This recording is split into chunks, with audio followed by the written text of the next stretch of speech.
It has arrived, the Acerbis 5.3 gallon tank in natural color for my DR650. That's right, stepping down a size on a gas tank. Let's get it installed.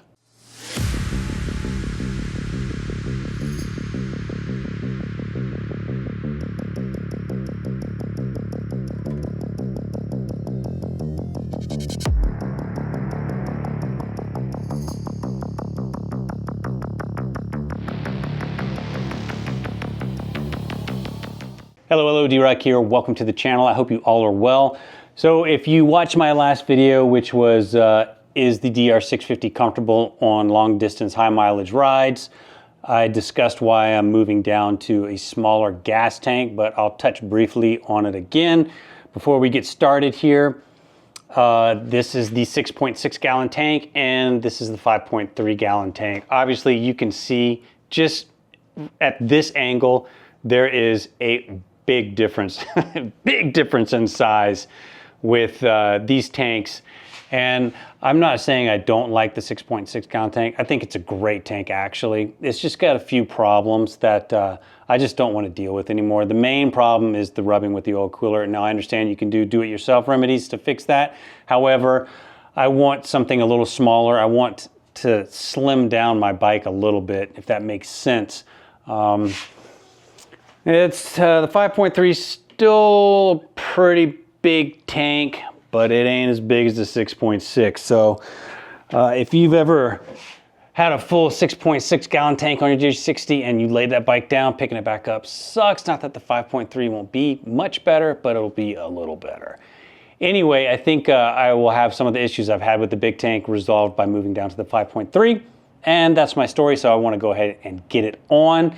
And hopefully we don't have any issues. So hopefully I got all the gear I need and let's get started. First things first is I need to get the seat off and I want to get this tank off. Now this is actually quite simple. So I'm just gonna take these panels off the DR650 on either side. Then I'll be able to remove the seat. I just actually need to unbuckle that, that's in the way. That'll give me access to the bolts holding down the tank. And that's really all there is to it. I've just got to take off the fuel lines here from the carb. And it's really not that complicated. Now, once I have the 6.6 gallon tank off, I can go ahead and deal with this issue, which is a line coming off from the carb here. I believe this is the vacuum that went to the stock tank. I've got some gas seepage coming out of this, so I need to actually, what I did is I have a screw in there clamped. I thought that was, I had read when I initially did this that was a good remedy for that. However, it's not. Gas will seep out of that tubing. Well, it has for me. So I'm just gonna bend it up and zip tie it. And hopefully that stops that problem.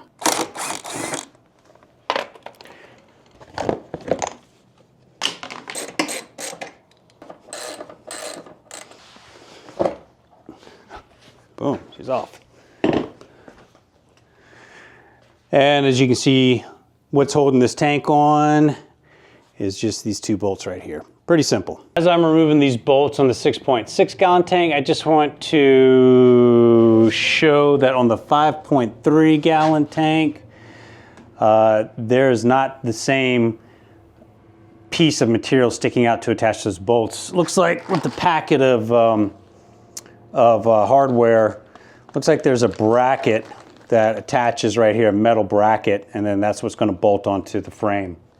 Just pointing that out. I also wanna point out that on the 6.6 gallon tank, I had to Dremel down or grind down this tab right here, and this is what the seat attaches in.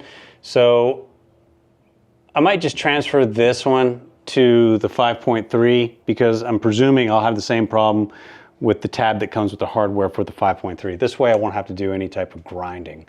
And I'll just put that one on this one. There, yeah. Next, I'm just gonna pull off the fuel lines that are going from the carb that are attaching to the 6.6 gallon tank here.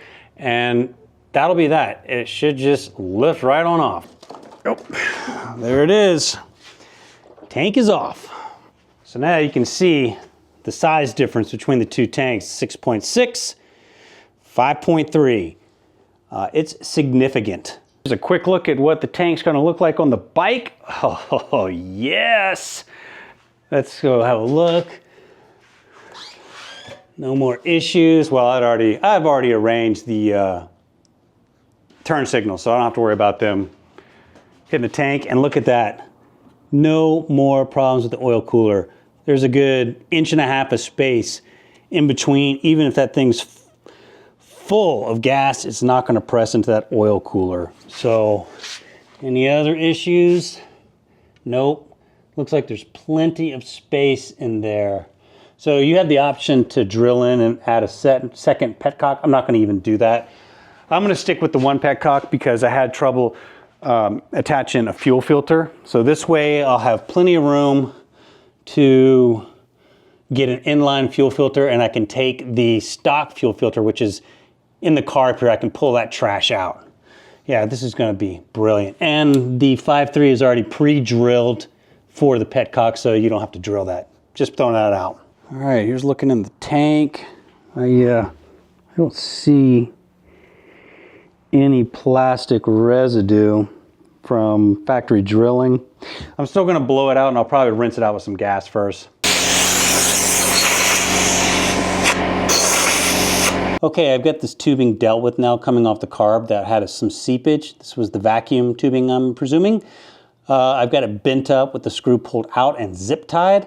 Hopefully I will have no further problems with this. Here's the tab that came with the 5.3 tank. So as you can see, the camera's picking that okay. I'm actually going to move this to the 6.6 and take this already ground tab and put it on the 5.3 so I don't have to regrind a tab. Tab went from the 6.6 tank to the 5.3, no problems. All right, I'm gonna put the petcock in. This is pretty simple. You just screw it in. There is an O-ring that comes with the hardware that you need to remember to put on. And I would take it easy when you're putting the screws in because it's just screwing in the plastic, that's all. I also want to point out, when you install your petcock, make sure you have it installed in the right direction. There we go, there we go. So you want to make sure it's facing that way, towards the carb, not inside or in another funky way. Just pay attention to that.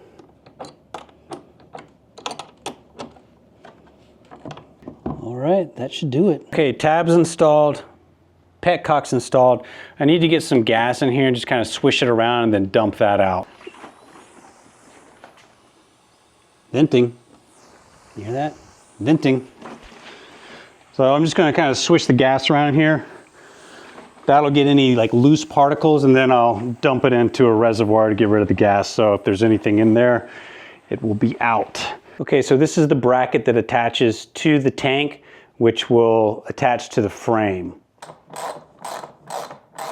Sweet, the tank is now attached to the bike.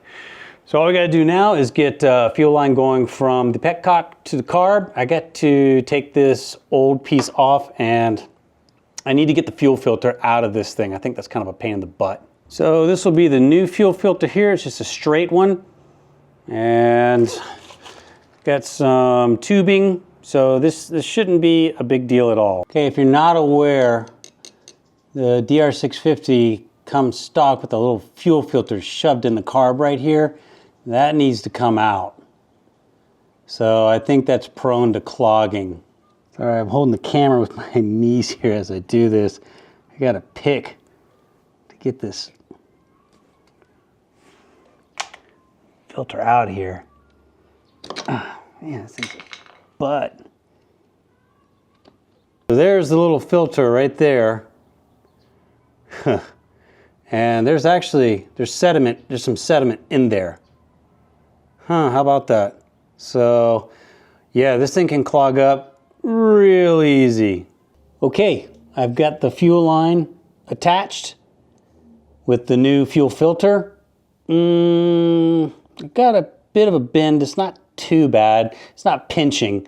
So I guess I might need to cut a little material off here to straighten this out a little bit, but it's really thick tubing that I got. So it's gonna last a minute. So it's kind of hard to work with. Really durable stuff. So hopefully I don't have any issues.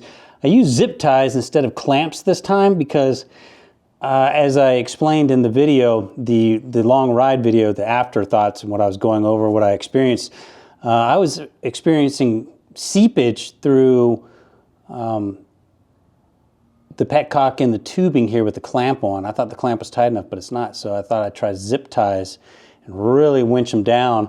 Well, we'll see how it goes, because I'll carry clamps with me and stuff in case I have to fix it on the road. But I think we're about done here. I also got another type of fuel filter. This is going to sit in the gas tank at the top, so when I'm pouring gas in, especially because I live out here in the desert, there's always wind blowing, dust and everything, particles. This would be another measure to keep things clean in the gas. So I've heard good things about it. I'm going to give it a shot and see if I have any problems. So as you can see, the filter just snaps in, so I can put the cap back on without any issues. And it's just a little bit of extra insurance here. Okay, installation is complete. Seat went back on, no issues. Get the panels back on. Oh, we gotta get that off, don't we? There we go. Oh yeah, that's looking good. No more issues with the oil cooler, or I'm presuming tank wobble. Oh yeah, bike looks a lot more narrow than what it did. Oh yeah. All right, well, I guess the final thing is to get some gas in there and see if everything works. All right, just poured some gas in the tank. You can see, I can actually see how much gas I have in the tank now. That's pretty cool. You can tell the gas line right there. I just wanted to see if I can get the bike started. So I just went to Chicago and I'm back now. And before I left, I ran the gas out of the carburetor. So there shouldn't be anything in the carburetor. So hopefully, I don't have any issues and we can get this thing going. So we got the thing on. All right, cross your fingers.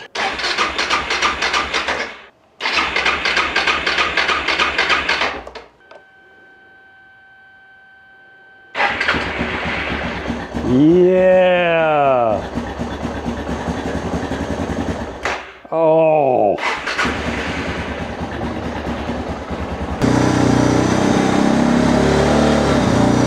All right, looks like everything's good to go. Add a little more fuel to it. Everything's sounding good. I go for a ride, but it's 95 degrees right now. Got my tank bag back on.